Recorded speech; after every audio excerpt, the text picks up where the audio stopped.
అనుదినము తన కృపావార్త కొరకు ఎదురు చూస్తున్న మిమ్మల్ని అందరినీ కూడా తన వాగ్దానమును దేవుడు మీ జీవితంలో నెరవేర్చి ఆశీర్వదించునుగాక.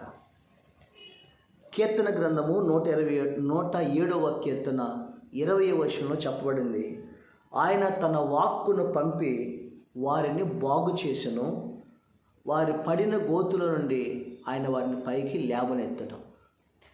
ఆయన తన వాక్కును పంపి వారిని బాగు చేసెను.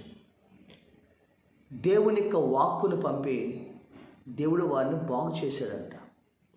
నువ్వు అనుకోవచ్చు, నా కొడుకుని ఎవరు బాగు చేయలేడండి, నా భర్తని ఎవడు బాగు చేయలేడండి, ఆ త్రాగు నుండి ఆ వ్యసనాల నుండి బాగు చేయలేడండి, నా కుమారుని లేదా నా కుమార్తెని నా బిడ్డల్ని ఎవరు బాగు చేయలేండి, వీడు బాగుపడ్డండి.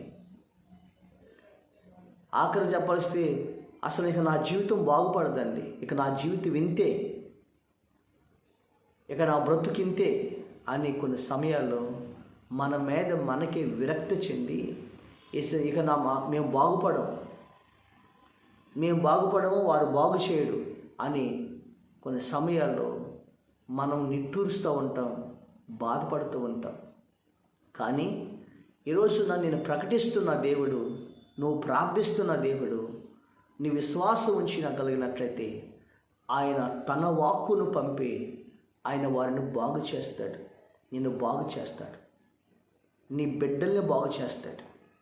వారు ఏ గోతులో పడ్డారో, ఏ వ్యసనాల్లో పడ్డారో, ఏ దుర్వ్యసనాలకు లోడైపోయారో, నీ భర్త ఏ దుర్వ్యసనాల్లో పడిపోయారు, ఏ గుంటలో పడిపోయారు, పాపమనే గుంటలో పడిపోయారు, అప్పులనే గుంటలో పడిపోయారు, అనారోగ్యమనే గుంటలో పడిపోయారు. దేవుడు తన వాక్కును పంపి నిన్ను ఖచ్చితంగా బాగు చేస్తాడు, నిన్ను పైకి లేవనెత్తుతాడు, ప్రజలందరి ఎదుట నిన్ను గొప్పదానిగా నిలబెడతాడు.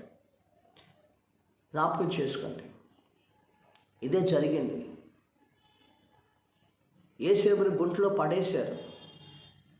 అందరూ అనుకున్నాడు వీడు బాగుపడ్డు, అన్నలు అనుకున్నాడు వీడు బాగుపడ్డు, వీడు బానిసడు, వీడి పని అయిపోయింది, వీడి జీవితం అయిపోయింది అని అందరూ అనుకున్నారు. అందరూ ఏమనుకున్నారంటే ఇక వీడి పైకి లేవడు, వీడికి పడిపోయాడు, వీడికి బాగుపడడు, వీడికి ఎవ్వరు కూడా బాగు చేయలేడు, ఇక్కడికి పైకి రాలేడు అని చెప్పేసి అందరూ అనుకున్నారు.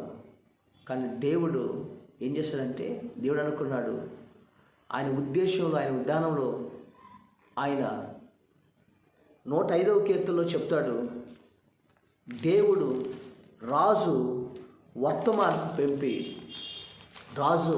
వర్తమానం పంపి ప్రజల్ని ఏలేవాడిని అతను బాగు చేశాడు, అతను విడిపించాడు. రాజుగారు ఫరో రాజు జైలుకి వర్తమానం పంపి యేసేపుని జైలు చెరసాల నుంచి విడిపించి అతన్ని సింహాసనం మీద కూర్చోబెట్టాడు. దీని స్తోత్రం. యెహోవా వాక్కు అతను పరిశోధించాడు. ఆ తర్వాత దేవుడు ఆయన వాక్కును పంపి యేసేపుని పడిన గుంటలో నుంచి లేవనెత్తి అతని సింహాసనం మీద కూర్చోబెట్టి ప్రజలను ఏలేవాడుగా దేవుడు, పరిపాలకుడుగా దేవుడు చేశాడు.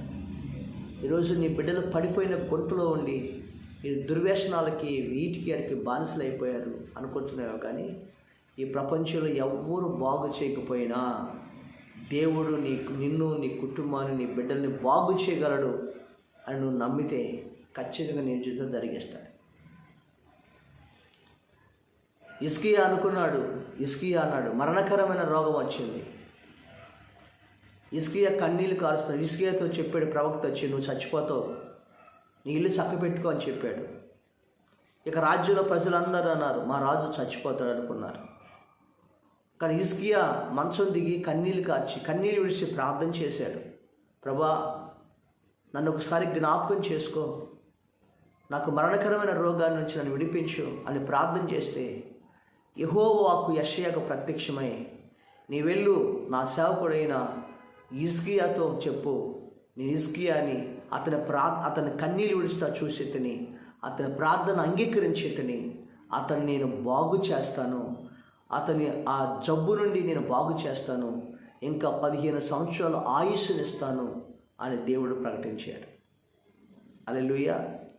అనారోగ్యంతో మరణకరమైన రోగంతో ఉన్నాడు. ఈరోజు ఏ క్యాన్సర్ వ్యాధి, ఏ భయంకరమైన వ్యాధులు ఉన్నా డాక్టర్లు చెప్పొచ్చు నీవు బాగుపడవని, కానీ దేవుడు అసాధ్యమంది లేదు. నువ్వు కన్నీళ్ళు కార్చి ప్రార్థించగలిగితే హిజ్కియాను బాగు చేశాడు. హిజ్కియాని 15 సంవత్సరాల ఆయుష్నిచ్చాడు. హిజ్కియా మళ్ళీ రాజ్య సింహాసనం మీద కూర్చున్నాడు. ఈరోజు నిన్ను కూడా అనారోగ్యం నుండి నిన్ను దేవుడు బాగు చేస్తాడు. దేవుని స్తోత్రం కలిగనుగా. ఈరోజు యేసేపుని పడిన గుంట నుండి పైకి లేవనెత్తి యేసేపు రాజుగారు తన వాక్కును పంపి సరసాలోంచి విడిపించి అతని సింహాసనం మీద కూర్చోపెట్టి ఒక పరిపాలకుడిగా చేశాడు కదా. ఈరోజు నీ బిడ్డలను కూడా ప్రతి వ్యసనం నుంచి విడిపించి నీ దేవుడు నీ బిడ్డలకు మంచి ఉద్యోగాలు, మంచి వివాహాలు దేవుడు అనుగ్రహిస్తాడు. ఈరోజు నీ భర్త లేదా నీ కుటుంబం ఏ పరిస్థితిలో ఉన్నా దేవుడి అనారోగ్యంతో నిన్ను బాగు చేస్తాడు. దేవుడిని పైకి లేవనెత్తుతాడు. దేవుని స్తోత్రం కలిగినగాక. ఈ వాక్యం వింటున్న నీ జీవితంలో ఆ దేవుడు చెప్పిన విషయాలను విశ్వాసం ఉంచగలగాలి. యేసేపు దేవుని యొక్క కలగనేవాడుగా, దర్శనాలు చూసేవాడుగా ప్రార్థన చేశాడు. హిజ్కియా కన్నీళ్లు కార్చి హిజ్కియా ప్రార్థన చేశాడు. ఈరోజు నిన్ను కూడా దేవుడు బాగు చేస్తాడు. చివరిగా ఆ గెరసిన సమాధుల్లో ఒక యవనస్తుడిని అతనికి దెయ్యాలు పట్టి సమాధుల్లో బట్టలు లేకుండా తిరుగుచు తాను గాయపరుచుకుంటూ చివరికి సమాధుల్లో కేకలు వేస్తూ ఉన్నాడు. తన తల్లిదండ్రులు సంఖ్యలతో బంధించి వీని సంఖ్యలు బంధించి ఇంట్లో పడేద్దాం అనుకున్నారు. అతని సంఖ్యలు కూడా ఆపలేకపోయినాయి. అతను రాత్రి మగలు సమాధుల్లో ఉన్నాడు.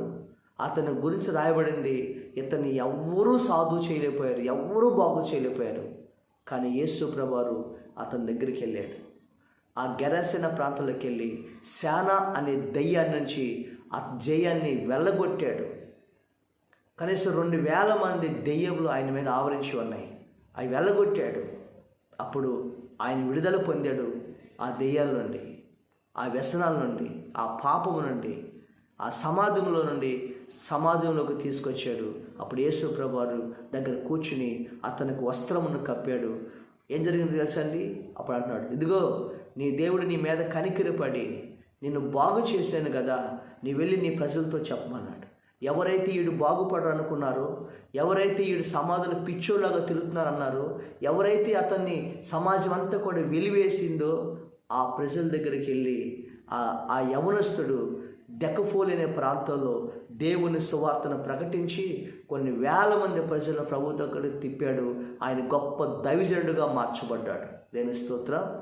ఈరోజు నీ భర్తని ఎవరు మార్చలేరు అనుకుంటున్నావు కాదు, నీ బిడ్డల్ని ఎవరు మార్చలేరు అనుకుంటున్నావు కాదు.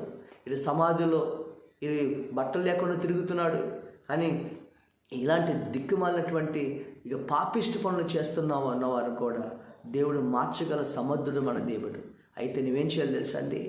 ఆ దేవుడికి దేవుడు యేసేపు దేవుడి కొరకు నిలబడి ప్రార్థన చేశాడు. ఈరోజున హిజ్కియా కన్నీళ్ళు ప్రార్థన చేశాడు. ఈరోజున గెరసిన ప్రాంతం ఆయన దగ్గరికి యేసయ్యే నశించుకొని యేసయ్య వెళ్ళాడు. అతను యేసయ్య పాదాల దగ్గర యేసయ్య దగ్గర కూర్చున్నట్లుగా నువ్వు కూడా యేసయ్య దగ్గర కూర్చుని ప్రార్థన చేయి. దేవుడు నిన్ను బాగు చేస్తాడు. పడిన గుండెల నుంచి పైకి లేవనెత్తుతాడు. ఎవరు వీళ్ళు బాగు చేయాలనుకున్నా అంటారు, కానీ వారందరి ఎదుటిని దేవుడు నిన్ను బహుగా దీవిస్తాడు. దేవుని స్తోత్రం. కాబట్టి ఈరోజు ప్రభు దగ్గరకు రా. హిజ్కియా కన్నీళ్ళు ప్రార్థన చేయి. అనారోగ్యం గురించా, బిడ్డల యొక్క పాడైపోయిన జీవితాల గురించా, భార్య గురించా, ఎవరి గురించి ప్రార్థన చేస్తున్నావో, ఏడుస్తున్నావో, దిగులు పడుతున్నావో, ఆ పరిస్థితుల నుంచి దేవుడు నిన్ను బాగు చేసి, నీ కుటుంబాన్ని బాగు చేసి, దేవుడు నిన్ను అనేక మందికి దేవుడు బహుగా ఫలింప చేసి దీవించునుగాక. ఆమేన్. పరిశుద్ధుడైన మా తండ్రి, యెహోవా వాక్కును పంపి అతను వారిని బాగు చేసి పడిన గోట్లోంచి విడిపించినట్లుగా ఈ వాక్యం విన్న ప్రజలందరి జీవితాల్లో ఏ విషయంలో బాగుపడాలని ప్రార్థిస్తున్నారు ఆ విషయాలు వాళ్ళు బాగు చేసి పైకి లేవనెత్తి ప్రభా బహుమంది ప్రజలకు దీవెనగా మార్చమని యేసు నామమున అడుగుచున్నాము తండ్రి. ఆమేన్.